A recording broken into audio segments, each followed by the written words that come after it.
When Breath Becomes Air, Part 1. In perfect health, I begin.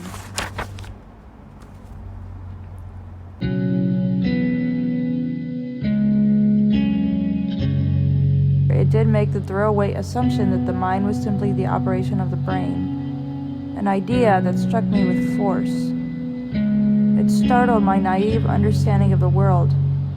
Of course, it must be true. What were our brains doing otherwise? Though we had free will, we were also biological organisms. The brain was an organ, subject to all the laws of physics, too. Literature provided a rich account of human meaning. The brain, then, was the machinery that somehow enabled it. To me, it seemed like magic. That night, in my room, I opened up my red Stanford course catalog, which I had read through dozens of times, and grabbed a highlighter. In addition to all the literature classes I had marked, I began looking in biology and neuroscience as well. A few years later, I hadn't thought much more about a career, but had nearly completed degrees in English literature and human biology. I was driven less by achievement than by trying to understand in earnest what makes human life meaningful. I still felt literature provided the best account of the life of the mind, while neuroscience laid down the most elegant rules of the brain. Meaning, while a slippery concept, seemed inextricable from human relationships and moral values. T.S. Eliot's The Wasteland resonated profoundly, relating meaninglessness and isolation and the desperate quest for human connection. I found Eliot's metaphors leaking into my own language. Other authors resonated as well. Nabokov, for his awareness of how our suffering can make us callous to the obvious suffering of another. Conrad, for his hyper-tuned sense of how miscommunication between people can so profoundly impact their lives. Literature not only illuminated another's experience, it provided, I believed, the richest material for moral reflection. My brief forays into the formal ethics of an analytic philosophy felt dry as a bone, missing the messiness and weight of real human life. Throughout college, my monastic scholarly study of human meaning would conflict with my urge to forge and strengthen the human relationships that formed that meaning. If the unexamined life was not worth living, was the unlived life worth examining? Heading into my sophomore summer, I applied for 2 jobs. As an intern at the highly scientific Yerkes Primate Research Center in Atlanta, and as a prep chef at Sierra Camp, a family vacation spot for Stanford alumni on the pristine shores of Fallen Leaf Lake, abutting the stark beauty of Desolation Wilderness and El Dorado National Forest. The camp's literature promised simply the best summer of your life. I was flattered and surprised to be accepted. But I had just learned the macaques had a rudimentary form of culture, and I was eager to go to Yerkes and see what could be the natural origin of meaning itself. In other words, I could either study meaning or I could experience it. After delaying for as long as possible, I finally chose the camp. Afterward, I dropped by my biology advisor's office to inform him of my decision. When I walked in, he was sitting at his desk, head in a journal, as usual. He was a quiet, amiable man with the heavy-lidded eyes, but as I told him my plans, he became a different person entirely. His eyes shot open and his face flushed red, flecks of spit spraying. "What?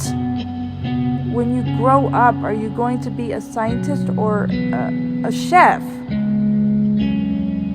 Eventually the term ended and I was on the windy mountain road to camp, still slightly worried that I'd made a wrong turn in life. My doubt, however, was short-lived.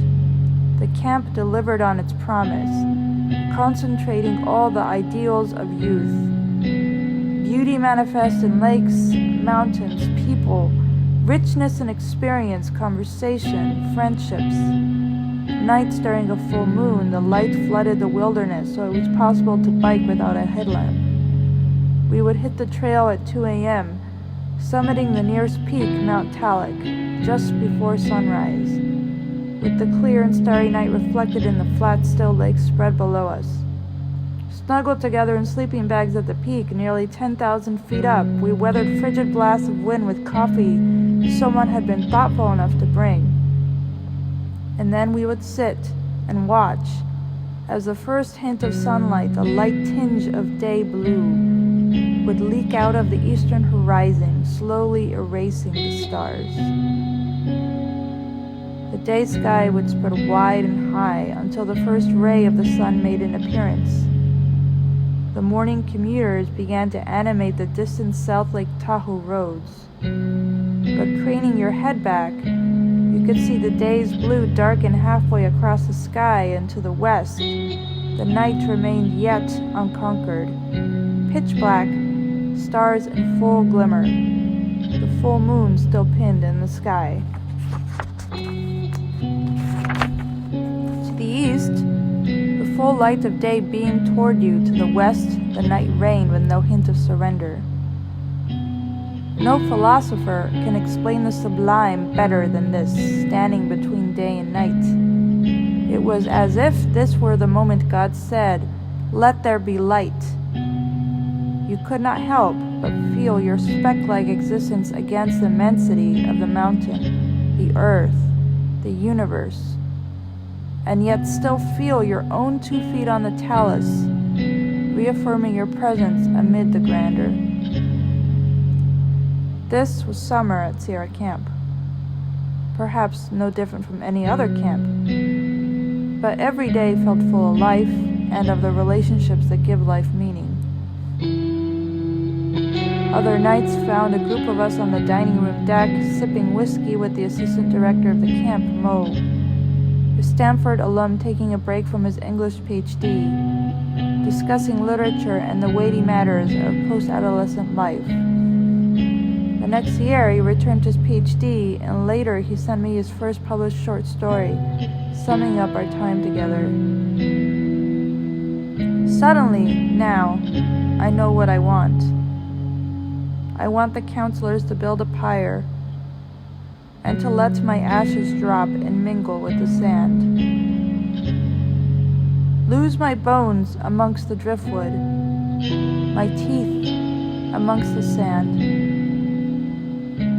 I don't believe in the wisdom of children, nor in the wisdom of the old. There is a moment, a cusp, when the sum of gathered experience is worn down by the details of living. We are never so wise as when we live in this moment.